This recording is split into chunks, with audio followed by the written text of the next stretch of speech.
മാസം സ്റ്റാർട്ട് ചെയ്യാൻ എനിക്ക് കേൾക്കണ്ട. നിയമപരമാണെന്ന് ഞാൻ ചോദിച്ചോളൂ. ഒരാളെ അറസ്റ്റ് ചെയ്യുമ്പോൾ നടപടിക്രമങ്ങളുണ്ട്. അറസ്റ്റ് സ്റ്റാർട്ട് ചെയ്ത പേപ്പർ കാണിക്കുക, അറസ്റ്റ് ചെയ്ത പേപ്പർ കാണിക്കുക. രേഖപ്പെടുത്തിയില്ലേ? പിന്നെ കാണിക്കുന്നത് പിന്നല്ല കൈ കോളം മേടിച്ച് വെക്കാനോ? എടുക്കേ അറസ്റ്റ് രേഖപ്പെടുത്തിയിട്ടില്ലല്ലോ. എടുക്കേ അയാളൊക്കെ ഇതെന്താ തോന്നിയാ സാർ?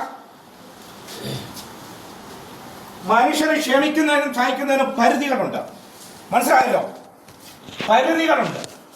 അവിടെ മനുഷ്യൻ ചാകാൻ തുടങ്ങുക. ആന കയറി താന്തേലാടിയെ കാണിക്കാൻ തുടങ്ങിയേക്കുന്നു. പോലീസാന്ന് പറഞ്ഞ് കത്തിക്കും. രണ്ടാമത് ഇവിടെ നക്സലുകൾ വരും. മനസ്സിലായോ? നിങ്ങൾ എന്താ കരുതിയിരിക്കുന്നത്? എടാ അവിടെ ജനങ്ങൾ പ്രതിഷേധിച്ച് നിൽക്കുക. ആന വന്നിറങ്ങുന്നത്. എന്നിട്ട് പാവങ്ങളെ എല്ലാം പിടിച്ചോണ്ടെങ്കിൽ പോരുക. എന്നിട്ട് നിങ്ങൾക്ക് യഥേഷ്ടം പ്രതിയാക്കുക. എന്ത് ആനന്ദി നിങ്ങൾ കസ്റ്റഡി താണെന്തി വാ. നിനക്കെന്താ എത്ര റോള്? നിനക്കെന്താ റോള്?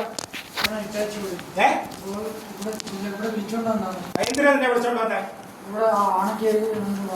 ആനക്കെ ആന ചത്തു. നീ എന്ത് ചെയ്തു? ഏതാ അല്ല, എനിക്ക് അങ്ങനെ തീർക്കൊന്നും വേണ്ട. എനിക്ക് ഒരുത്തന്റെ ഔദാര്യം വേണ്ട. ഇന്നലെ ഇവിടെ ഞാൻ വിളിച്ചു പറഞ്ഞു.